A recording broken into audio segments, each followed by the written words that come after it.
Well, welcome to our discussion forum. We've gathered some of the great and the good from the world of snooker to talk about a number of topics that have emerged over the last couple of weeks. We've got Jason Ferguson, chairman of the WPBSA, Hector Nunns, one of the most well-respected journalists in snooker, the boss here, Mike Ganley, tournament director, and a certain darling of Dublin, Ken Doherty, champion of the world in 1997. Right, let's start off with toilet breaks. Jason Ferguson, over to you. Can you just give us the clarification as to what new rules are coming in and how early in 2016 we're going to see them enforced? Well, first of all, this is a discussion that's been ongoing quite some time about toilet breaks. Are the players leaving the arena too much? We've had some complaints from players as well who've been saying it's being used as gamesmanship, a player leaving the arena at the wrong time, this type of thing. So it's time for a tighten up. One of the discussions we've had within the Players Forum is that it's pretty much a players-driven debate, and it is to try and restrict the number of times that a player can leave the arena. Now, at this moment in time, we're looking at a maximum of 3 toilet breaks in any best-of-7 match. And just to clarify that, in a best-of-9, only 2 toilet breaks could be taken before an interval. Now, bear in mind, we play sessions of 4 frames and then an interval. Maximum of 2 before the interval. So some debate around this, and obviously some debate around how it's going to be policed as well. Well, coming on to the policing, how exactly is this going to be enforced, and what is going to happen to a player who puts his hand up and says, I've already had 3 comfort breaks, but I need 4?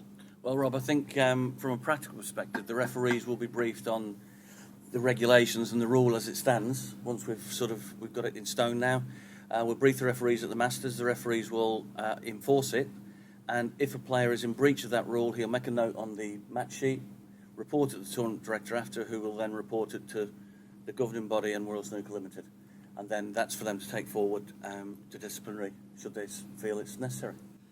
Ken, do players occasionally use toilet breaks to get themselves back together mentally? Is there a little bit of gamesmanship? I think sometimes it can be a bit of both. I wouldn't accuse anybody who going out to the toilet regularly is doing it for gamesmanship. I think a lot of them go because they need to go. But some players have been accused by others, particularly ones who are going out almost after every single frame. That was bordering on the ridiculous. So I think that's why the players wanted to be brought in. I think the majority of players are just a little bit cheesed off that too many players are taking too many toilet breaks in such a short space of time. So they want it introduced, I think. And it's going to be a trial basis, I feel, and see how it goes. And I think it'll be interesting to see exactly how many of those players who regularly take toilet breaks who cut down because they know they're going to be fined, they're going to be disciplined. And it'll be interesting to see how it sort of pans out. Now, there might be uproar.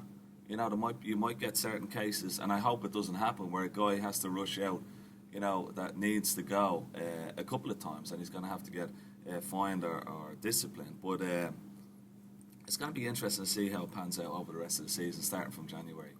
But I think players do want it in, and they want it in as soon as possible.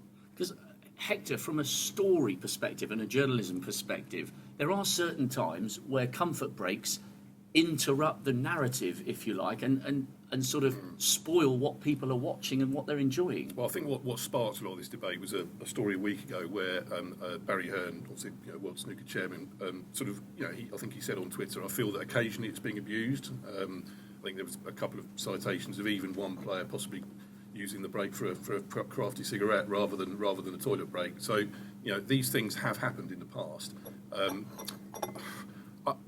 I think immediately he made those comments, and players sort of came back saying, look, I drink a lot of water, I'm trying to be healthy, I'm trying to stay hydrated out there, I do need to have the toilet breaks, and you can see where it's coming from. But I think where Barry Hearn was coming from a little bit was that there is a global TV audience watching these matches, there's an audience in the crowd, and sometimes breaking it up for 5 minutes is too much.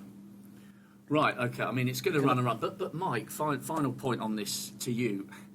Is this an instance where common sense prevails? Because if a player, for instance, has an upset stomach and he comes to you before a match and says, listen, I'm grumbling a little bit here, and there might be an occasion where I have to nip out, especially if they're playing abroad in an unfamiliar environment where the food isn't what they're used to. Surely common sense has got to prevail most of the time. Rob, I think the problem with common sense is, does it apply all the time? The problem with discretion is, Whose discretion is it? So the rule has to be applied. The rule has to be adhered to. And when a player does breach it, he will be reported. If he does come to us before the match and say he's not feeling very well, obviously the board will take that into consideration and deal with it. I mean, taking on some of Hector's other points, when you're sat in the tournament director's chair, and my other tournament directors will vouch for me, they've got a broadcaster who's got a really exciting match going on, which is being broke up by 2 or 3 minutes each frame if players individually go out, and the excitement and all the buzz around that venue flattens for 2 or 3 minutes. And especially the BBC, and I do feel for them, that in some matches, best of 9, that's been 27 minutes. And they get screamed at because they missed the end of a match. And actually, we've missed 27 minutes of play in a best of 9, if it's 3 minutes per time. Yeah. And it does take anybody 2-3 minutes to go to and from the toilet. So I feel for them, and I also feel for the audience watching in the arenas, because it does go a little bit flat, and it doesn't help the excitement and selling the sport. I mean, that's one side of things. Look at the other side of it from our point of view. We're a players' association. We represent 128 professional players competing for their livelihood out in that arena. What we've got to do also is consider that we make sure that those players are treated fairly.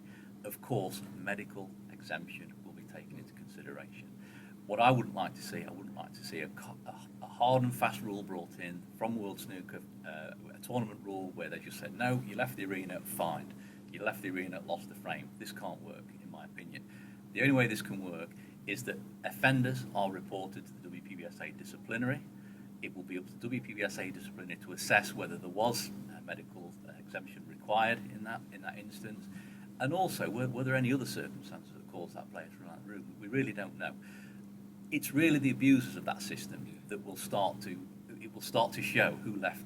Who is it that we're disciplining 3 and 4 times? Who is it that we've disciplined once and actually never seen them again? Well, it will soon become clear who the abusers of the system are.